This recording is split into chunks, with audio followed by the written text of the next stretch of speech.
So I've had a few discussions with conservatives about the issue of immigration. That's a very big issue, especially big with Republicans. And one thing during these discussions that they wanted to make very clear to me is that they support ending illegal immigration. They think illegal immigration is one of the biggest scourges in America. We need to end this illegal migration because you know what? These people, they're bringing in drugs, they're bringing in crime.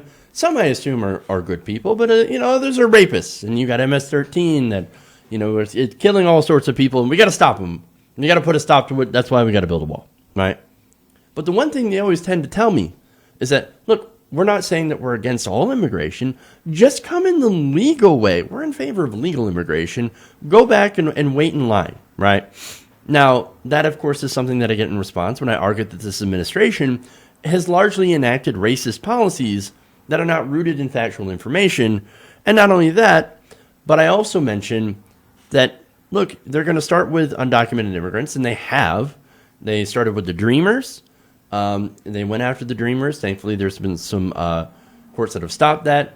They come after people who are seeking asylum, putting them in prison, wanting to keep them in jail with their families indefinitely. And now you have them finally coming after legal immigrants. Now, according to NBC News, the Trump administration is now expected to issue a proposal in coming weeks that would make it harder for legal immigrants to become citizens or get green cards. So again, these are people who came in the right way. They want to become a citizen. They've been working to become a citizen. And here the administration says, not so fast. We're going to put some more rules on you. Now, it's actually based on the condition that if they had ever used a range of public welfare programs or supposed public welfare programs, they include the ACA, and I'll get into more detail about that. But this is according to 4 sources with knowledge of the plan telling NBC News. So wait a minute here. So one of them is the ACA, Obamacare. But wait a minute. That's just to be able to get affordable health insurance. If you're a legal resident, you should be able to have. You should be able to, have subsidies to afford health insurance because otherwise it is unaffordable, which is crazy that they had to include the ACA. But there's more. Now the move would not need congressional approval, and is part of White House senior advisor Stephen Miller's plan to limit the number of migrants who obtain legal status each year. So Stephen Miller, of course, is a literal white supremacist. He's in the White House. He has white supremacist views. He hates immigrants. He loved what we were doing with family separations. And so he's a horrible guy. Not a good person. So more details, right, of what Miller wants to do.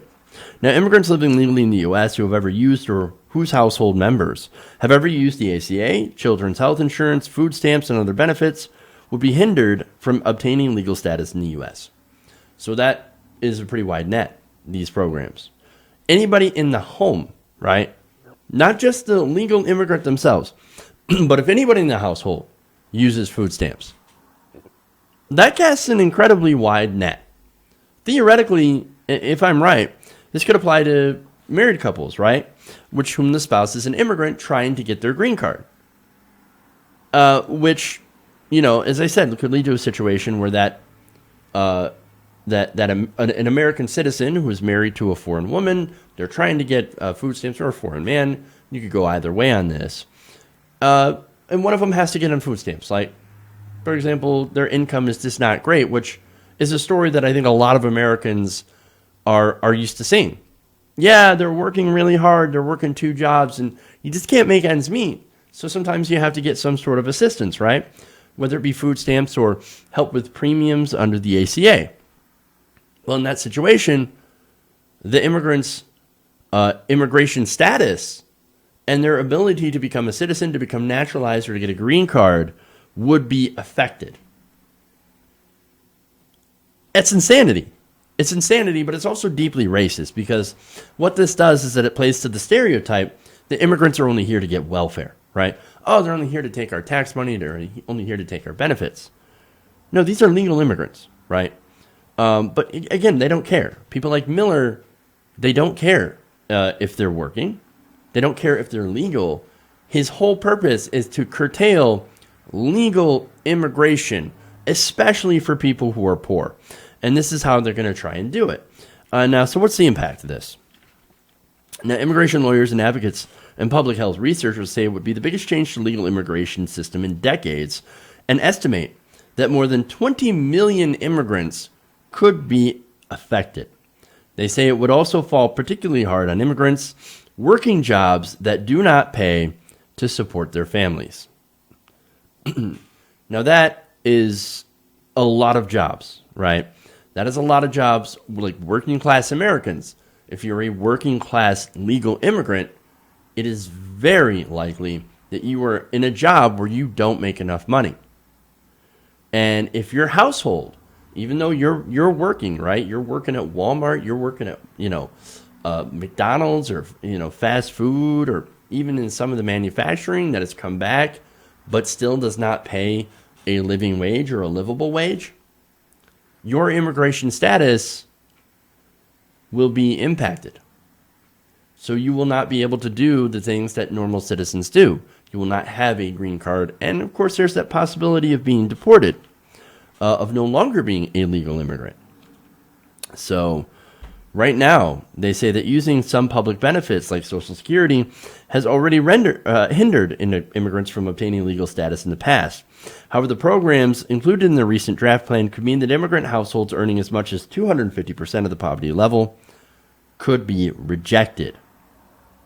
So, of course, the result of this, legal, hardworking immigrants who, because of our system of corporate exploitation, are not able to live on their own without government help, just like so many natural Americans, right? Native-born Americans, I should say, who continue to work and have to get two jobs just to make it, just to get by, because we don't have wages, because wages are stagnant, because most of our benefits end up going to the richest 1%.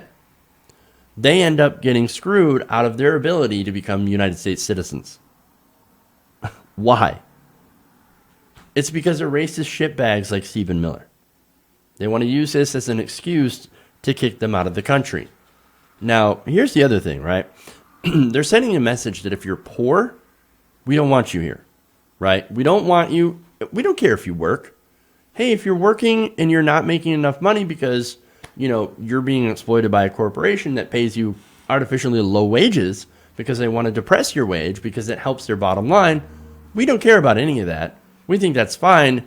And by the way, we're going to make sure that you don't become citizens in the process, so that you basically stay low-wage slaves that aren't citizens, that can't actually vote to improve your lot in life. That's disgusting. Now, the other thing that it sends is that notice that these same rules don't apply for people who are wealthy. So if you're rich, come on in. If you're a wealthy Saudi, come on in. So not only does our tax system favor rich people, but now our immigration system will also favor rich people. Instead of give me your tired poor, your huddled masses yearning to breathe free, we're going to say we only want rich people from primarily white European countries, which I don't understand why people from those white European countries would want to come here anyway, because they actually have universal health care. They don't have a mass shooting every week. They don't have a for-profit predatory healthcare system, which makes sure that people pay twice as much, sometimes 3 times as much, as people in other countries do for healthcare per capita. So, and of course, who's more likely to become a citizen in America under these new rules? Well, you're going to have billionaires from places like Saudi Arabia, yes, Europe, some Eastern European countries. Oh, yeah, and Russia. That's not to say that Russian people are bad, but you're going to give people who are essentially, it's not the normal Russian person who is, suffering under their hyper-capitalism. No, because if you're poor and you need assistance, you're not allowed to come over.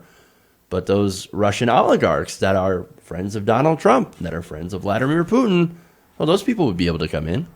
And again, with the Saudi princes, same thing. Donald Trump loves the Saudi princes because they go and rent his apartments. But when it comes to maybe somebody who's Saudi Arabian who wants to escape the oppression of their country, well, then we're not interested in that. Well, because not only are you poor, but you're also brown, and so that's 2 strikes against you. So this is a terrible policy. This is not only racist, it's also very classist as well. And so I think that's important to point out how both of this, right?